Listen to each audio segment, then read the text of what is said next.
मैं श्रीमती नुहाय सैयद आज आपको रोमन एम्पायर के बारे में समझाऊंगी। मेरे YouTube channel learn history easily में आपका स्वागत है। कृपया लाइक और सब्सक्राइब करें और वीडियो को पूरा देखें। रोमन एम्पायर की सभ्यता पश्चिम में लगभग 27 ईसा पूर्व से 476 ईस्वी तक और पूर्व में 1453 ईस्वी तक फैली हुई। इतिहास में सबसे प्रभावशाली और स्थायी संस्कृतियों में से एक का प्रतिनिधित्व करती है। यहाँ रोमन सभ्यताओं के विभिन्न पहलुओं पर एक व्यापक नज़र डाली गई है। इसे निम्नलिखित पहलुओं में विभाजित किया गया है, जो इस प्रकार हैं: भूगोल और जनसांख्यिकी। रोमन साम्राज्य में विशाल क्षेत्र शामिल थे, जो आधुनिक ब्रिटेन से लेकर मिस्र तक और स्पेन से लेकर मध्य पूर्व तक फैला हुआ था। इसके भूगोल में पहाड़, मैदान और समुद्र तट जैसे विविध परिदृश्य शामिल हैं, जो व्यापार मार्गों और कृषि प्रथाओं को प्रभावित करते हैं। लगभग 50 से 90 मिलियन लोगों की अनुमानित आबादी के साथ रोम, अलेक्जेंड्रिया और कॉन्स्टेंटिनोपल जैसे महत्वपूर्ण शहरी केंद्रों के साथ साम्राज्य अपने समय के सबसे अधिक आबादी वाले साम्राज्यों में से एक था।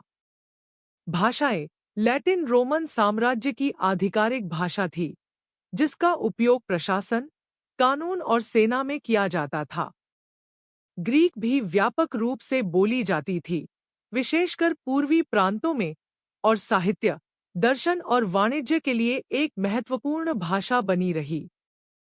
शिक्षा: प्राचीन रोम में शिक्षा मुख्य रूप से कुलीन वर्ग के लिए थी, जो अलंकार, दर्शन और साहित्य जैसे विषयों पर केंद्रित थी। स्कूल अक्सर निजी तौर पर चलाए जाते थे और विभिन्न सामाजिक वर्गों के बीच साक्षरता दर भिन्न भिन्न थी। यूनानी प्रभाव ने रोमन शिक्षा में महत्वपूर्ण भूमिका निभाई, विशेषकर पूर्वी प्रांतों में। समाज: रोमन समाज पदानुक्रमित था, जिसमें कुलीन, अभिजात वर्ग, प्लेबियन, सामान्य और दास सहित अलग अलग सामाजिक वर्ग थे। पारिवारिक संरचना मौलिक थी, जिसमें पितृपरिवार, घर का मुखिया, के पास महत्वपूर्ण अधिकार थे। नागरिकता ने रोमन नागरिकों और गैर नागरिकों के बीच अंतर के साथ कुछ अधिकार और विशेषाधिकार प्रदान किए। सरकार और सेना: रोमन सरकार एक राजशाही से एक गणतंत्र और अंततः एक निरंकुश साम्राज्य में विकसित हुई। इसमें सीनेट, मजिस्ट्रेट और सम्राट सहित विभिन्न संस्थाएं शामिल थीं, जिनमें से प्रत्येक की शासन में विशिष्ट भूमिकाएं थीं। रोमन सेना एक पेशेवर सेना थी, जिसमें सेनाएं और सहायक सैनिक शामिल थे, जो साम्राज्य के विशाल क्षेत्रों पर नियंत्रण बनाए रखने के लिए महत्वपूर्ण थे। अर्थव्यवस्था: रोमन अर्थव्यवस्था कृषि, व्यापार और कराधान पर आधारित थी। व्यापार मार्गों ने साम्राज्य को दूर-दराज के क्षेत्रों से जोड़ा, जिससे वस्तुओं और विचारों के आदान प्रदान में सुविधा हुई। गुलामी ने अर्थव्यवस्था में महत्वपूर्ण भूमिका निभाई। कृषि, खनन और घरेलू सेवा के लिए श्रम प्रदान किया।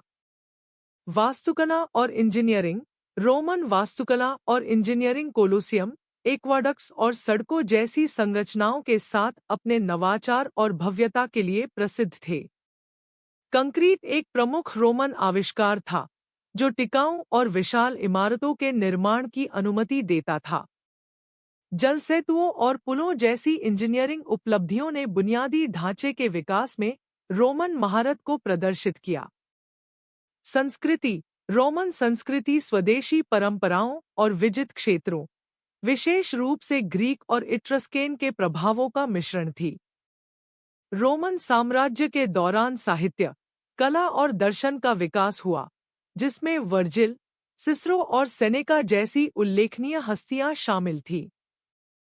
रोमन धर्म, जो शुरू में बहुदेववादी था, समय के साथ विभिन्न क्षेत्रों के पंथों और रहस्यमय धर्मों को शामिल करने के लिए विकसित हुआ।